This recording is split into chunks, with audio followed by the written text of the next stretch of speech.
वनतारामध्ये गेलेल्या माधुरी हत्तीणीसाठी कोल्हापूरकरांनी दिलेल्या लढ्याला अखेर यश आलंय। नांदणीचे मठाधिपती आणि वनताराचे सीईओ यांच्यामध्ये एक बैठक झाली आणि माधुरीसाठी दाखल करण्यात येणाऱ्या पुनर्विचार याचिकेसाठी मठाच्या राज्य सरकारनं बाजूने सहभागी होण्याचं वनतारानं स्पष्ट सुद्धा केलेलं आहे। पाहूया।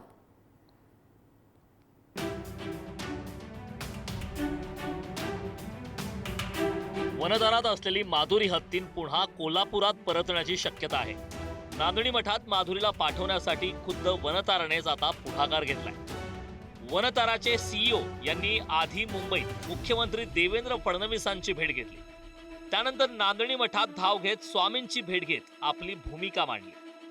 माधुरीसाठी दाखल करण्यात येणाऱ्या पुनर्विचार याचिकेसाठी मठाच्या आणि राज्य सरकारच्या बाजूने सहभागी होण्याचं वनतारानं स्पष्ट केलं। त्या चर्चेमध्ये त्यांनी हे सांगितलं की आम्हाला त्या हत्तीवर हक्क सांगायची कुठली इच्छा नाही, आम्हाला कोर्टाने आदेश दिल्यामुळे आम्ही हे सगळं केलंय।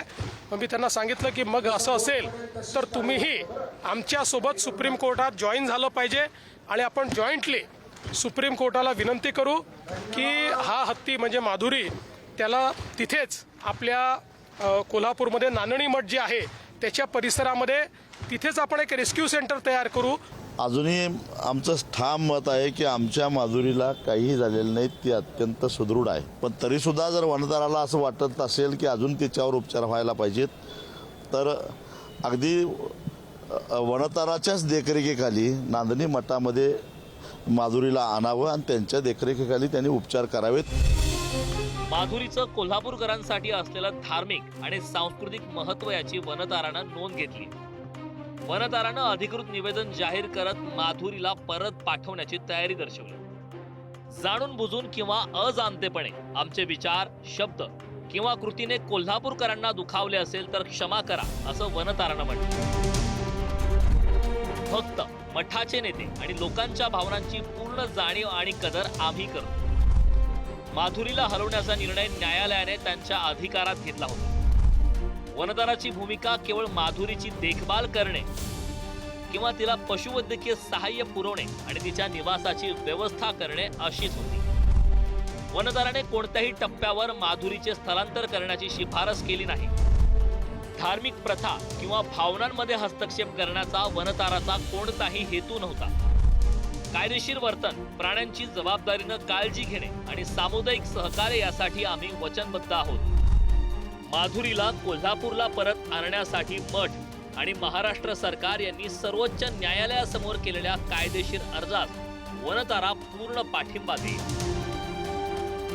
नांदणी परिसरात माधुरीसाठी पुनर्वसन केंद्र सुरू करण्याचा प्रस्ताव वनतारानं ठेवलाय। यासाठी नांदणी मठ आणि राज्य सरकारशी समन्वय साधून सुविधा विकसित केली जाईल, असं वनतारानं म्हटलं। प्रस्तावित केंद्रामध्ये पुढील सोयी सुविधा निर्माण करण्यात येईल। सांधे आणि स्नायूंवर उपचार करण्यासाठी हायड्रोथेरपी तलाव, पोहणे आणि नैसर्गिक हालचालीसाठी वेगळे तळे, शारीरिक पुनर्वसनासाठी लेसर थेरपी आणि उपचार कक्ष, विश्रांती आणि संरक्षणासाठी रात्री निवास, साखळ्याशिवाय मोकळेपणाने हालचाली करण्यासाठी हिरवीगार मोकळी जागा, माधुरीच्या नैसर्गिक विधींसाठी वाळूने भरलेला हौद, सतत वैद्यकीय सेवा पुरवण्यासाठी पूर्णपणे सुसज्ज ऑन साइट पशुवैद्यकीय दवाखाना, माधुरीला सुरक्षित आणि आरामदायी विश्रांती घेता यावी यासाठी रबराइट्स फ्लोरिंग प्लॅटफॉर्म, आडवे होऊन झोपण्यासाठी खास काळजी घेऊन तयार केलेले मऊ वाळूचे ढिगारे। वनतारा बरोबर मिळून त्या ठिकाणी आता वनतारा सुद्धा पार्टी म्हणून महाराष्ट्र शासनाच्या बाजूने मठाच्या वतीनं त्या ठिकाणी सुप्रीम कोर्टामध्ये आपलं म्हणणं मांडेल आणि हत्ती येण्याचा मार्ग रिकामा होत असताना आज सन्माननीय अमितजी शहा साहेबांच्या बरोबर सुद्धा ह्या बाबतीतली चर्चा झाली। अतिशय सकारात्मक चर्चा झाली आणि त्यांनी सुद्धा वनतारा प्रशासनाला योग्य त्या सूचना त्या ठिकाणी दिलेल्या आहेत। माधुरी हत्तीणीवरून सोशल मीडियावर लढाई रंगल्याचं पाहायला मिळतंय। हिंदुस्थानी भाऊनं व्हिडिओ पोस्ट करत वनताराची पाठराखण केली होती।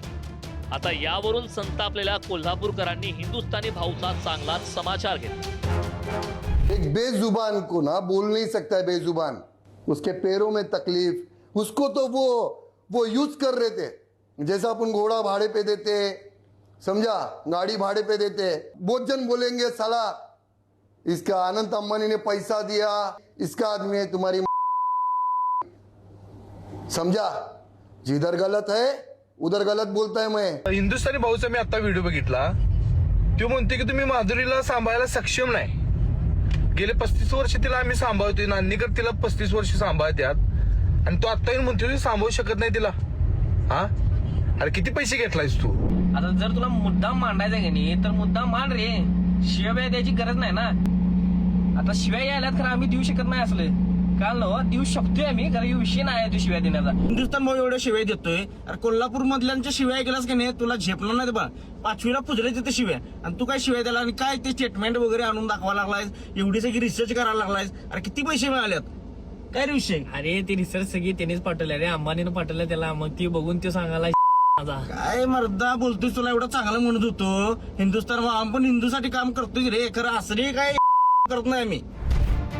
माधुरी हत्तीणीला परत आणण्यासाठी कोल्हापूरकरांनी उभारलेला लढा.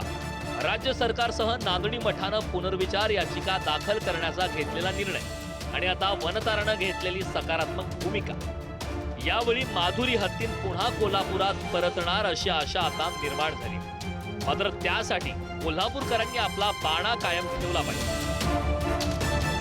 सुशांत सावंतसह शेखर पाटील, पुढारी न्यूज, कोल्हापूर.